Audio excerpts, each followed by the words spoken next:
Hi, my name is Isla, and I'm from a small town in New Zealand. Have you ever looked at your family and thought, something isn't right here? Because I have my whole life. I had white skin, blonde hair, and green eyes. But my parents, brother, and sister were different. They had brown eyes, dark skin, and black curly hair. People on the street often looked at me like I was an alien. Who is this girl? She is your daughter? Seriously? When you're 5 years old and you hear stuff like that, it sticks with you. But then, things got worse. Dad was drifting away from me. At first, I hardly noticed it. He started to hug me less often and didn't listen when I told him something. Then, he started to fight with Mom. He would shout, slam doors, and accuse her. It scared me. My brother and sister also kept their distance from me. The three of us used to play video games and build huts together all the time. But then, they started to act like I wasn't their sister anymore. Things at school were even worse. Everyone knew my family. Our town was small. My classmate Noah was constantly whispering behind my back. He was a total jerk. She's adopted. Her real parents left her. She's from Australia, I'm telling you. I hated him. Noah was always so smug. He would say something nasty and smile like he was sucking on a lollipop. I even tried to punch him once, but, well, I tried. Mom, tell me, am I adopted? No, silly. Look, that's you in the hospital. And here's your birth certificate. I couldn't let it go. I just felt it. Something wasn't adding up. And then everything fell apart. One day, Dad snapped. He yelled at Mom and said that she cheated on him, that I wasn't his. He refused to even look at me. Just took my brother and sister and left. I stayed with Mom. We were sitting on the couch. She was crying, and I was looking out the window and thinking, why am I so strange? I need to find the truth. I started with the documents. I took all the photos my mom kept in a box under her bed. Family trees, certificates, photos. I found out that my parents came from different Maori tribes on the Polynesian islands. And then I noticed something strange. A lot of the old photos of my mother's ancestors were damaged. Like parts of them had been torn off to hide some of the people in them. Mom, who was in these photos? I don't know. They were already like this when I got them from my mom. You should know this stuff. Why would someone tear the photos? Sometimes, it's better to leave the past in the past. Yeah, super helpful. What if the answers I was looking for were hidden in the past? I needed to know who I was. From that day on, I couldn't think of anything else. When the school holidays began, I decided to go to the island our ancestors came from. It wasn't that far away. You could even reach it by a tourist ferry. I knew that if I told Mom the truth, she wouldn't let me go, so I lied. Mom, I'm gonna visit Dad for a couple of days. I want to see them. She nodded without even looking at me. I quietly took her bank card, bought a ferry ticket, and packed a small backpack. I boarded the ferry that was taking a group of tourists to the island. While sitting in the corner and listening to music, I suddenly noticed him. Noah! Yeah, you heard that right. Mr. You're Adopted was there. I pretended I hadn't noticed him. He was either pretending to or genuinely hadn't seen me. But then, the last thing I expected happened. A storm rose. All passengers, put on life jackets. Everything was moving like we were in a washing machine. The tourists were screaming. Some of them prayed and some of them were sick. I grabbed the handrail, but it was too slippery. The ferry tilted and I fell overboard. It was the scariest moment of my life. The water was icy, and the rain was hitting my face. I was trying to breathe, but kept swallowing salty water. I do not know how long I spent like that, but when I woke up, I was on a beach. There were no people and no boats around. My phone had no signal. I walked along the beach hoping to stumble upon other people. And then Noah stepped out of the bushes. We stared at each other. You? Stay away from me. You're nothing but trouble. Me? What are you even doing here? That's none of your business. Of course, you never change. Shut up, Noah. We went to look for help in opposite directions. Ew, that was a relief. I didn't want anything to do with that toxic clown. After a couple of hours, I reached a small harbor, and lo and behold, I saw the ferry I had fallen off. You are alive. Get on board. We're going back. Where are we? On the island of Arumai. Arumai. I was in the right place. That's the island I was looking for. Sorry, I'm not coming with you. I need to stay here. He looked at me like I was crazy, but didn't insist. Good luck to you, girlie. I headed into the jungle. The mosquitoes were eating me like they were at a buffet, but I didn't stop because I knew that my roots were there somewhere. And then I heard a scream and saw Noah running toward me again. Except now, he was panicking. Run! They're crazy! They want to sacrifice me! What? Savages with spears and masks. I'm not kidding. Noah wasn't lying. flying. Half-naked people in creepy masks holding real spears were running towards us. Noah and I ran like hell. They were shouting in a strange language and waving their weapons at us. I felt like my heart was about to jump out of my chest. We fell into a ditch under branches and hid there. The savages ran past us without noticing us. What was going on? Noah tried to stand up, but immediately screamed in pain and fell back on the ground. Oh, my leg. Dang it. Can you walk? No, only if I use my hands like a sad walrus. Okay, I'll help you. Lean on me. Are you nuts? I'm too heavy for you. Wanna bet? He put his arm around my shoulder and we trudged towards the harbor. I was panting and he was limping and groaning. We walked slowly like two wounded turtles. Listen, I want to say something. I was a jerk. All those jokes about you being adopted, it was dumb and mean. I didn't say anything and just kept looking ahead. I thought it was fun, that it made me cool, but I hurt you. I'm really sorry. I was a complete idiot. Yes, you were, but I forgive you. I feel like I should reward you for not screaming like a girl right now. He grinned and we walked on. Finally, we reached the harbor, but... Are you kidding me? The ferry was already far away.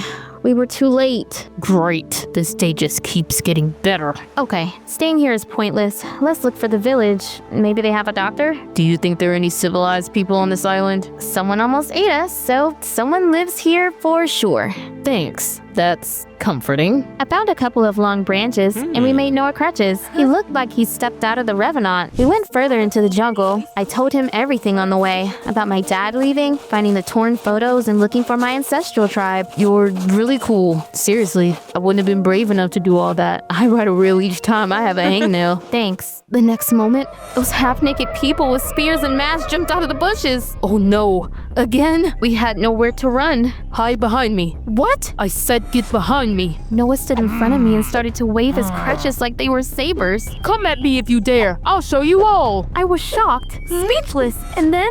Stop. Why are outsiders on set? We turned around and noticed the film crew for the first time. Lighting devices, cameras, screens, people holding microphones. The masked savages dropped their weapons and burst out laughing. Who are you? We're filming a movie here. You've ruined the take. What? A movie?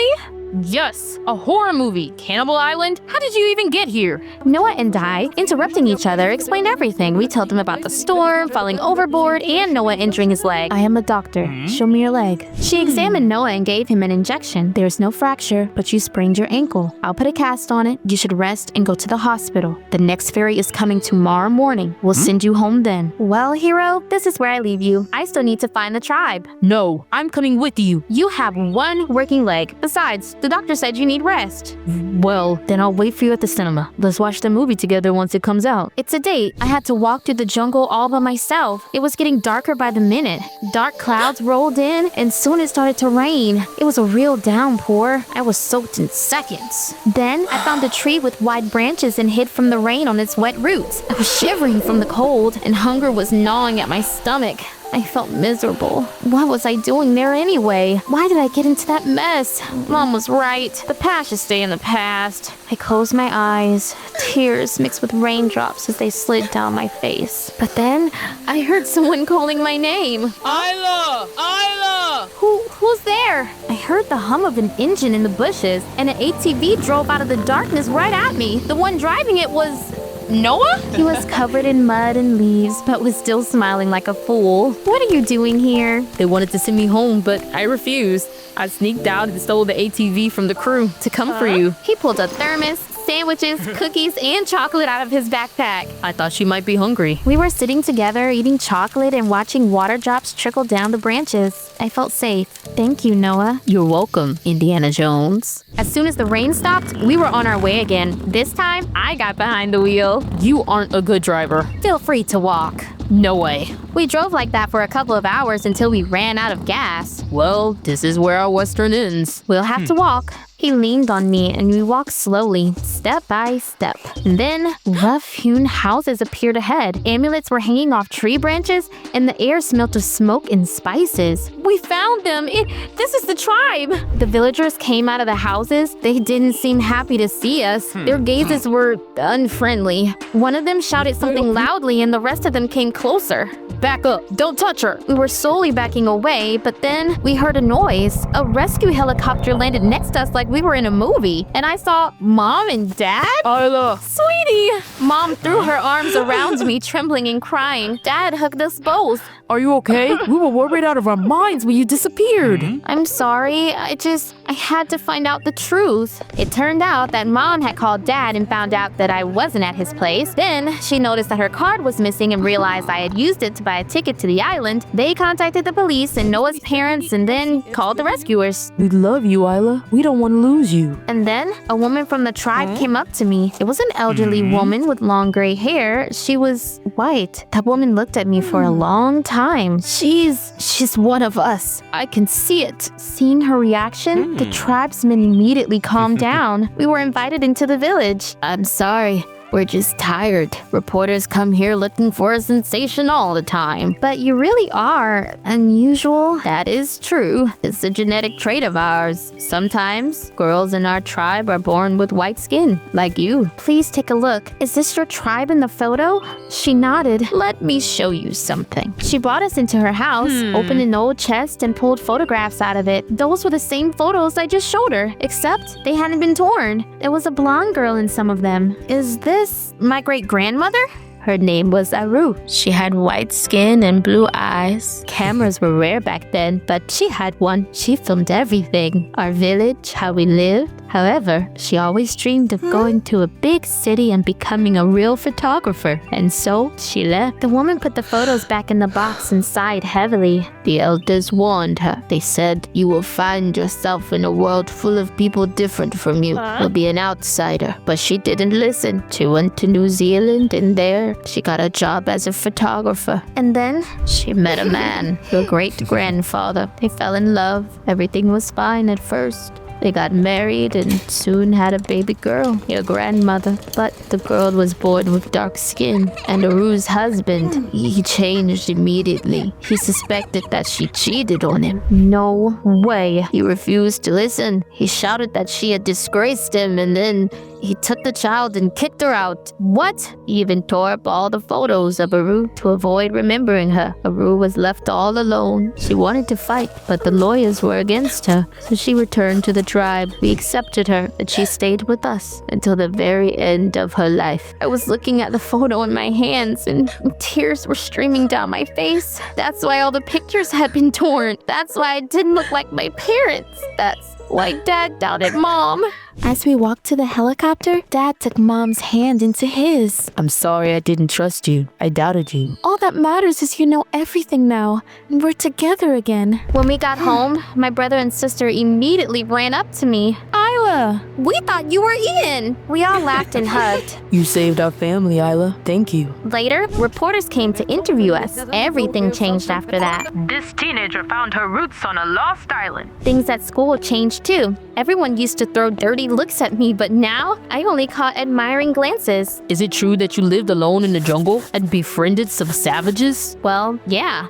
Noah came up to me after classes. He still had a cast on his leg and was using crutches, but he looked happy, like he won a lottery. My parents want to thank you for saving me. His mom and dad were standing behind him. Noah didn't look like them at all. Wait, but you are... And Maori? Yeah, I was adopted. So you made fun of me because I thought you were like me, a kindred spirit. But I'm not adopted. Is this the end of our friendship?